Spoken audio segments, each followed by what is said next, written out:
Freema Agyeman, or Agyeman, if I'm pronouncing it incorrectly, please let me know. She gives her best performance of the series. Sorry, finale. Martha has to put up with so much shit that you're amazed she's maintained like a level head for so long. The moment where she tells all about who he is and who the Doctor is and how much he means to her, excellent.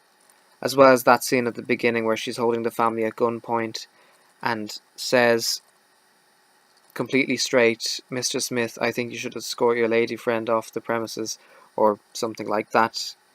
I'll come to Murray Gold's best piece, but his score for this adventure fits like a glove. Some, but not all, can be found on the Series 3 soundtrack CD. Recommended pieces are Nurse Joan Redfern, Smith and Joan, Smith's Choice, and the one I'll talk about in a little while. The most emotional and best scenes in the two-parter begin when the family display the TARDIS in front of the school and John Smith has a great big existential crisis. As mentioned previously, he denies having ever seen it before, even though he doesn't believe it himself. It tugs at your heartstrings when he asks, on the verge of tears, "Why can't I be John Smith?" The choral music and the masterly dialogue from Davies and possibly Cornell, they just complete the scene. But it doesn't end there. When they're in the cottage, and they have to face the inevitability that John has to die for the Doctor to live and save the day, Hines and Tennant are outstanding here. The little English countryside, it's all grown cold, and it's getting a glimpse into next year as the two of them talk it out. I should mention as well that Tim's line about how amazing the Doctor is could have gone so wrong in execution, but how it's played in the story makes it an iconic description of everything the Doctor can be and everything that the character is.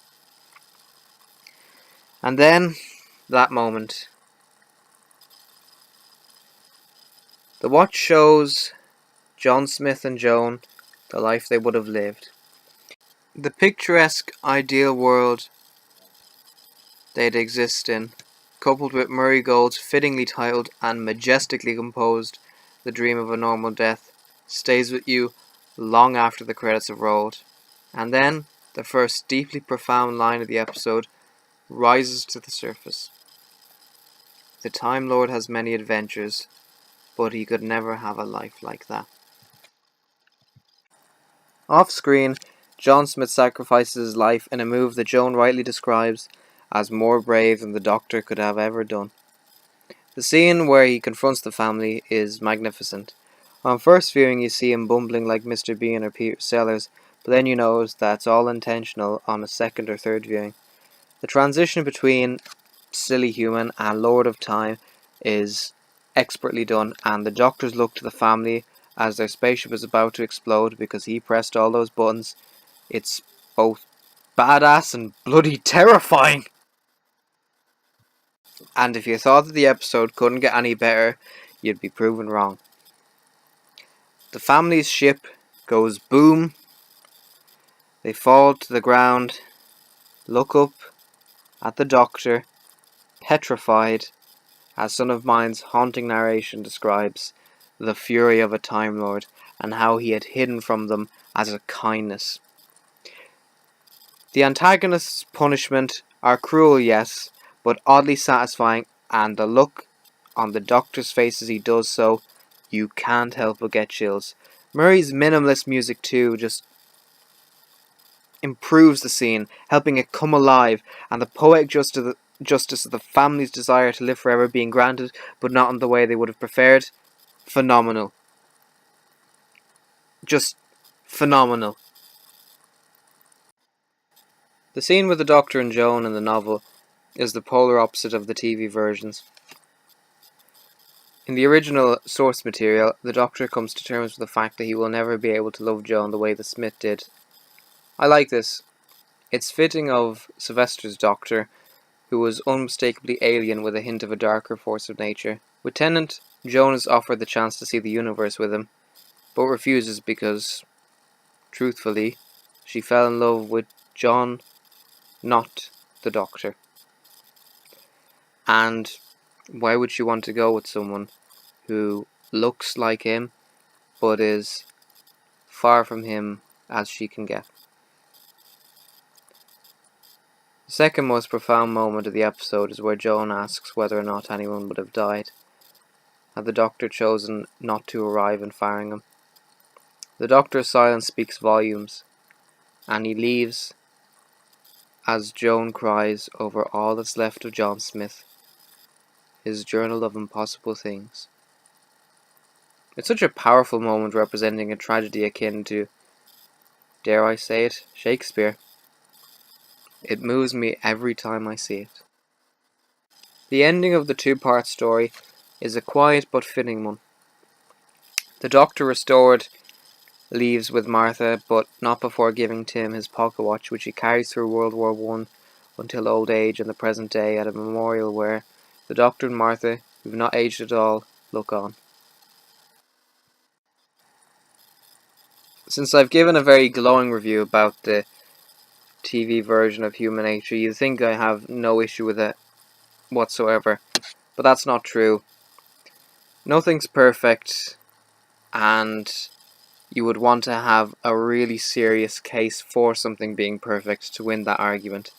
And I sometimes think that a part of loving something with all your heart is being able to acknowledge what doesn't work as much as what does. So before I wrap this up, I should probably talk about what I don't like. From a logical perspective, the doctor should have known full well that Martha would be discriminated against in 1913. Maybe this story was intended to come out when it was the Doctor and Rose in David Tennant's first full series, rather than a second. Maybe Russell forgot. I don't know. And the elephant in the room. It makes total sense that McCoy's doctor wouldn't think about falling in love when he becomes human in the source material.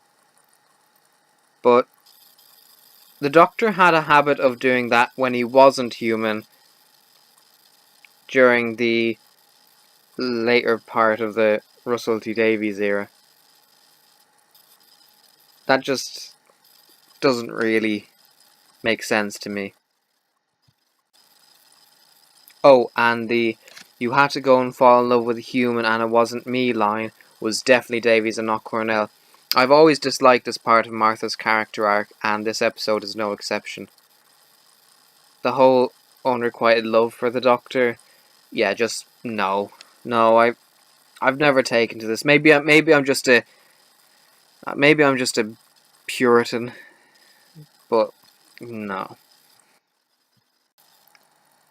It's paramount I talk about whether the story I'm looking at holds up from when I initially watched it to now. I was very young and stupid when I saw this, and I liked it a lot. I love the bit at the end when the Doctor comes back, that's for sure, but other parts didn't compute with my simplistic brain at the time. As an adult, I understand it much more. This story, that was an unexpected detour in between spaceships falling into suns and shit your pants scary new monsters, has just become more dear to my heart. Human Nature is a television story that, I say without hyperbole, is on the same level as Genesis of the Daleks, The Caves of Androzani, and many others. Hell, it even makes it to the top 20, top 10 of a lot of fan polls. As a whole, is a beautiful example of two great writers doing their damnedest to create an episode people will care about and remember. Every scene is relevant, and even if Russell felt it was too dark for the series, for me, as a fan of the Hinchcliffe era, and any time Doctor Who goes dark and does it right, it ranks as one of the high points in his tenure as showrunner. Nothing's perfect, but some things can come so very close to it. Human nature is classic Who mixed with unimproved emotion to create the ultimate tale of being human and the tragedies that fall with it. Thus I call it an example of good Who. Happy anniversary, Human Nature. You're still one of the very best.